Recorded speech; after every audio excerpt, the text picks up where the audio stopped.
Assalamualaikum warahmatullahi wabarakatuh.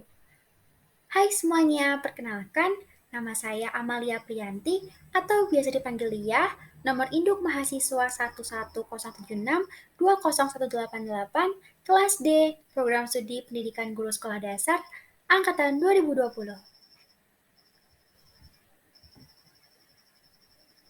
Pada video kali ini, saya akan membahas mengenai infografis PPKN Sekolah Dasar yang di dalamnya memuat materi perkuliahan semester 3 serta analisis KI dan juga KD.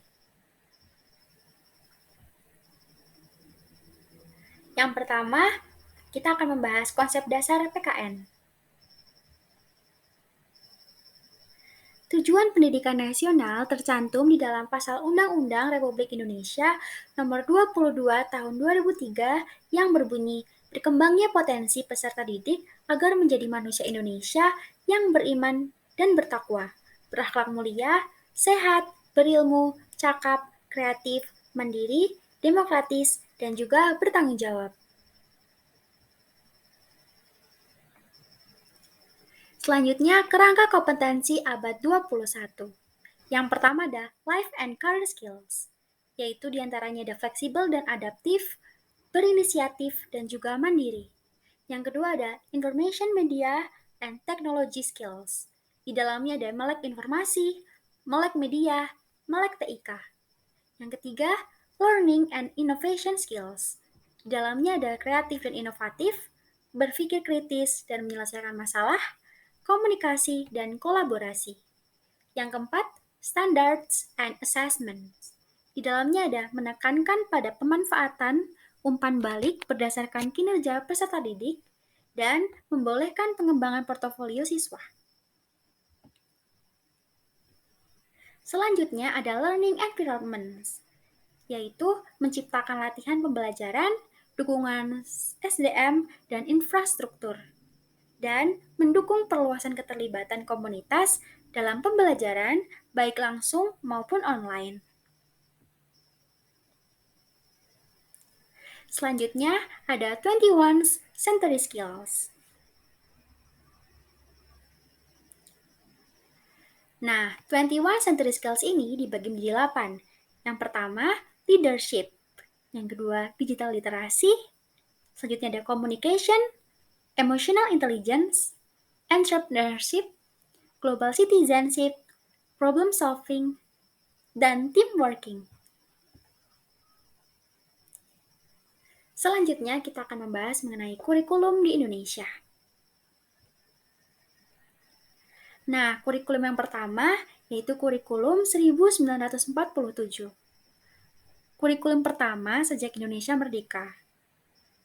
Saat itu mulai ditetapkan atas pendidikan Pancasila. Kurikulum ini sebutan Rencana Pelajaran 1947 dan baru dilaksanakan pada tahun 1950. Fokus rencana pembelajaran tidak menekankan pendidikan pikiran, melainkan hanya pendidikan watak, kesadaran bernegara, dan bermasyarakat. Selanjutnya, perubahan arah pendidikan lebih bersifat politis dari orientasi pendidikan Belanda ke kepentingan nasional. Selanjutnya yaitu kurikulum 1964. Nah, ciri-cirinya yang pertama menyempurnakan kurikulum sebelumnya, yaitu sistem kurikulum pada 1964. Namanya Rencana Pelajaran 1964. Selanjutnya, kurikulum ini mencirikan bahwa pemerintah mempunyai keinginan agar rakyat mendapat pengetahuan akademik untuk pembekalan pada jenjang sekolah dasar.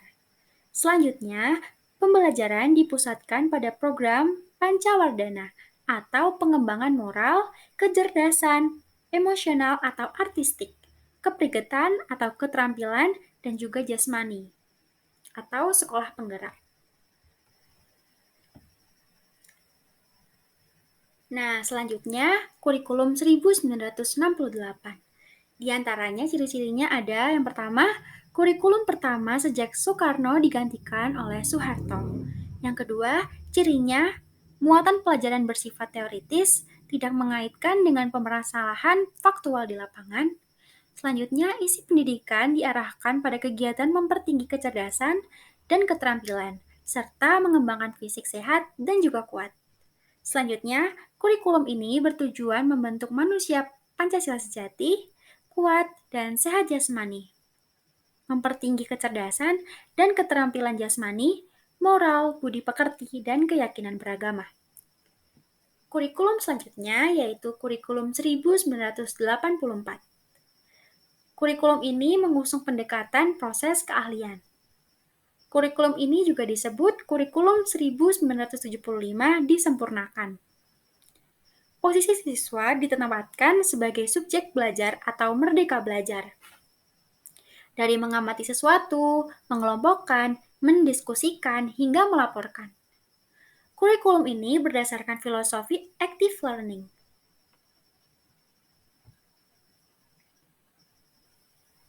Selanjutnya kita akan membahas mengenai arti pendidikan. Pendidikan adalah daya upaya untuk memajukan bertumbuhnya budi pekerti, pikiran, dan tubuh anak dalam rangka kesempurnaan hidup dan keselarasan dengan dunianya. Ki Hajar Dewantoro. Pendidikan juga merupakan suatu usaha memberikan nilai-nilai luhur kepada generasi baru dalam masyarakat yang tidak hanya bersifat pemeliharaan, tetapi juga dengan maksud memajukan serta memperkembangkan kebudayaan menuju ke arah keluhuran kehidupan manusia. Pendidikan dan pengajaran idealnya memerdekakan manusia secara lahiriah dan batiniah selalu relevan untuk segala zaman. Pendidikan nasional ialah pendidikan yang beralaskan garis hidup dari bangsanya dan ditunjukkan untuk keperluan peri kehidupan yang dapat mengangkat derajat negara dan rakyatnya agar dapat bekerja sama dengan lain untuk kemuliaan segenap manusia di seluruh dunia.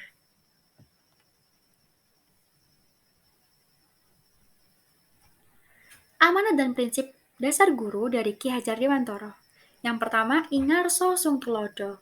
Yang kedua, Ing Madyo Mangunkarso. Yang ketiga, Tutwuri Handayani. Yang keempat, Doh Paran Kirim Dungo. Yang kelima, Tan Katon Hamuji. Dan yang keenam, Waspodo Purbo Waseso.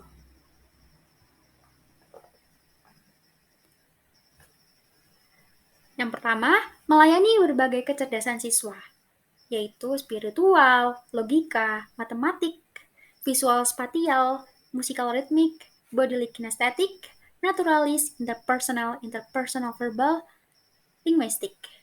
Yang kedua, genius learning. Yang pertama ada suasana kondusif, hubungkan gambaran besar, tetapkan tujuan, pemasukan informal, aktivasi, dan juga demonstrasi. Yang ketiga, neuroscience for learning atau NFL. Yang pertama, stress management, executive function, decision making, creativity, time management, physical exercise. Pengembangan nilai-nilai karakter. Filosofi pendidikan karakter Ki Hajar Dewantoro. Olah hati atau etika, olah pikir atau literasi, olah karso atau estetika, olahraga atau kinestetika. Nilai-nilai karakter. Yang pertama religius, jujur, toleransi, disiplin, kerja keras, kreatif, mandiri, demokratis, rasa ingin tahu, semangat kebangsaan, cinta tanah air, menghargai prestasi, bersahabat atau komunikatif, cinta damai, gemar membaca, peduli lingkungan, peduli sosial, dan juga tanggung jawab. Analisis KI dan KD konsep dasar PPKN SD kelas 2 semester 1, tema 2 bermain di lingkunganku, subtema 3 bermain di lingkungan sekolah. KI satunya menerima, menjalankan, dan menghargai ajaran agama yang dianutnya. KD 1 menunjukkan sikap patuh aturan agama yang dianut dalam kehidupan sehari-hari di sekolah. Implementasinya senantiasa berdoa sesuai agama yang dianut sebelum memulai pelajaran, tidak mencontek pada saat ujian sekolah, mengakhiri setiap pelajaran dengan doa agar ilmu yang telah didapat dapat bermanfaat dan juga berguna. KI 2 menunjukkan perilaku jujur, disiplin, santun, percaya diri, peduli, dan bertanggung jawab dalam berinteraksi dengan keluarga, teman, guru, dan tetangga, dan negara. KD 2 melaksanakan aturan yang berlaku di rumah dan tata tertib yang berlaku di sekolah. Implementasinya menghormati orang tua dan guru, menjaga lisan, tidak berbicara kotor dan kasar, menjaga kebersihan lingkungan sekitar.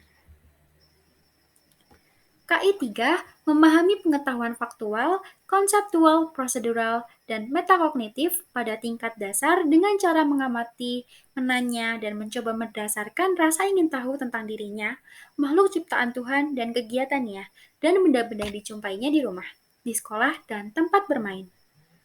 KD3 mengidentifikasi aturan dan tata tertib yang berlaku di sekolah. Implementasinya menjaga nama baik diri sendiri dan sekolah, baik di sekolah maupun di luar sekolah. Yang kedua, ikut memelihara tanaman atau tumbuhan dan lingkungan di dalam sekolah. Dan yang ketiga, tidak membuat coret-coretan di kelas, lingkungan sekolah, dan luar sekolah. KI4 menunjukkan keterampilan berpikir dan bertindak kreatif, produktif, kritis, mandiri, kolaboratif, dan komunikatif. Dalam bahasa yang jelas, sistematis, logis, dan kritis. Dalam karya yang estetis, dalam gerakan yang mencerminkan anak sehat, dan tindakan yang mencerminkan perilaku anak sesuai dengan tahap perkembangannya. KD4 menceritakan aturan dan tata tertib yang berlaku di sekolah. Implementasinya, datang ke sekolah sebelum bunyi bel masuk berdering. Yang kedua, peserta didik menggunakan seragam yang telah ditetapkan oleh sekolah. Dan yang ketiga, wajib menghormati seluruh warga sekolah. Demikian yang dapat saya sampaikan. Terima kasih atas perhatiannya. Wassalamualaikum warahmatullahi wabarakatuh.